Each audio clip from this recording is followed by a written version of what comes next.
Mario games.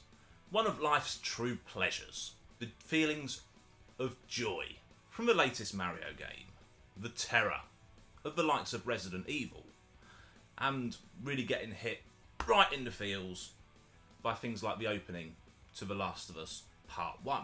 They really can bring on emotion, from that sense of excitement to even that sense of satisfaction you get from completing a game. Incidentally, if you want to recreate that sense of satisfaction, I hear the best way to do it is to press the subscribe button. But there is one emotion I'm missing out here, which is another key part of gaming. I'm talking full-on rage. More specifically, the rage quit. Here's a selection of times that I was pushed to the brink, to the edge, and had no choice but to rage quit. Grand Theft Auto 5. Arguably one of the most successful games of all time. And for very good reason. I know the online multiplayer is really where it's at now because it's been out for a long time. But the campaign is absolutely superb as well, and is worth replaying if you haven't played it recently. Or of course, playing for the first time. I love the campaign, I love the freedom, I'm a huge GTA fan. But there's one mission. No spoilers obviously, but you are basically trying to pick something up in a helicopter from the ocean. I'm not going to go into any more detail because it might spoil it for you if you haven't played it. But by God, did I find this difficult. I was over an hour trying to pick this thing up, whilst the other character, Trevor, kept constantly saying to me, "Thank God you took those flying lessons are recommended." How did he know I didn't? I actually do strongly believe the dialogue was deliberately annoying. I think that's what the publishers intended, and boy did it work. I had to full on rage quit this, disappear, do something else for the rest of the day, and then come back the next day to have a go to finally complete it. Let's go a little bit older now, with the original 13. Yes, I know there's been a remake, but it's just not as good as the original. I'm sorry, it's just not. So that's the one I'm talking about. This superb comic book, cel-shaded art-styled first-person shooter has a lot to love, from the humour to the action to the story. But there's one mission where you have to do stealth. Generally, when they introduce stealth segments to a non-stealth game, well, it's not always a good thing, is it? Let's be perfectly honest. And this is no exception. You're basically in a submarine, trying to sneak around. Apart from the fact it's a very linear level, so you haven't got a lot of freedom to escape people and sneak around them, there's actually quite a lot of them as well. They made this mission one of the most difficult on the game. Not because you're getting swarmed by enemies with rocket launchers, but because you can't sneak past the bastards. This one really got me, and was one of my very early rage quits. Ace Combat 7. I love this game. I only got it this year, and I've actually just put out a video quick review on it because I love it so much, I had to share it.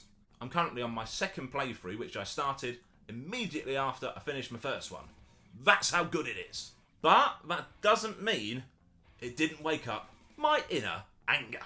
The very last level involves flying in a very tight space. You have to fit into a tunnel in your airplane and then manoeuvre inside this very small chamber. I crashed so many times, it took me hours to complete this. Not because it's actually that difficult what you have to do when you're in there, but getting into the tunnel and then manoeuvring around inside it, it's really hard. It reminds me a little bit of the end of Star Wars Episode 1. Only instead of using the Force, I just use checkpoints. And oh yeah, there aren't really enough checkpoints either. Still a stunning game though. And as much as this bit really annoyed me, when I replayed it recently, it didn't take me that long because I got so much practice because I died so much previously. And you still need to play this game. So good! Destroy All Humans. Like all the games on this list, this game's awesome.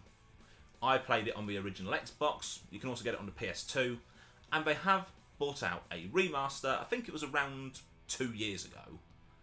Well worth playing, because graphically they definitely upscaled it, but they kept the original gameplay and the humour. And I don't think we've got enough humorous video games. Not really. So I really love this series. And the first game is arguably the best, although there isn't a bad one. It's very old school, third-person shooter with, of course, alien technology, because yes, that's right, you get to play as the invader for a change rather than the good guy. It's nice to switch things up, isn't it? And at the end of each level, you get boss battles. Now, all boss battles usually require more than one attempt, unless you're playing the game on very easy, or just exceptionally gifted, neither of which apply to me. But the final boss is so damn difficult, and not only is it a bullet sponge, the health regenerates. And that's just cheating. You'll get her down to a good low health level, then get swarmed by other enemies, and by the time you've killed them all, time to start again. Boo! Mafia. The first game. The first one came out on the PlayStation 2 original Xbox. They arrived at a time when there were a lot of GTA clones out there. However, this is not in any way a GTA clone. It is very much its own game, and it is a superb one. As is the second one. The third's, nah, that's a bit crap. But first and second are awesome. And the first one was so popular, it got a remaster a few years ago. Whether you're playing the original or the remaster, you're in for a good time. Except for the race car mission. One of the missions involves you racing a period-correct race car, which is in the early 20th century, around a track. Now, to me, I'm a petrol head, so that sounds awesome. Love cars. Mission racing a period race car with mechanics designed at least to give you a feel at the time, as best they can. What could go wrong? Everybody else is faster. Oh yeah, and they're brutal as well. I have not seen any reviews on this game, whether it be the remaster or the original, where this level was not mentioned for its difficulty and for the amount of attempts it takes to get past the thing, because you've got to win. Otherwise, start again. And after your 15th or 20th try, yeah, that gets annoying. Oh, and I forgot to mention, before the race, you have to get the race car to the track. I won't tell you why, because it will spoil the story, but you have to get the race car to the track, and you cannot damage it in any way. I'm talking the slightest little scuff against another car, mission restarts again. And it's not close by either where you've got to take it. And oh yeah, it handles like a pig. So just when you think you've done the most rage-inducing level on this entire game, it rather cruelly gives you another one. Still, you feel like a video game god by the time you finally beat it. Driver. This PlayStation 1 game is infamous. Not because it's a good game, which it is. Not because it was as good as a game on the PS1 could be graphically at the time, which it was. But because many people bought the game and never got to play the very first mission. It comes with a tutorial.